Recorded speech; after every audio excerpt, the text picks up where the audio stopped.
Okay, so it's the big day today. I'm extremely nervous. Um, I'm ready to start throwing the silicone rubber on to start molding him. I am so nervous because if any of this goes wrong, especially on the first mix that goes on, it could destroy the whole piece. And there's been over a year's work on him, so I'm just so nervous. The mold, once the mold is finished, I'll be okay.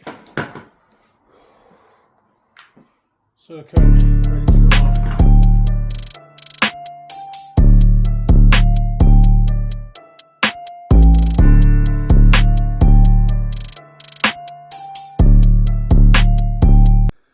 He is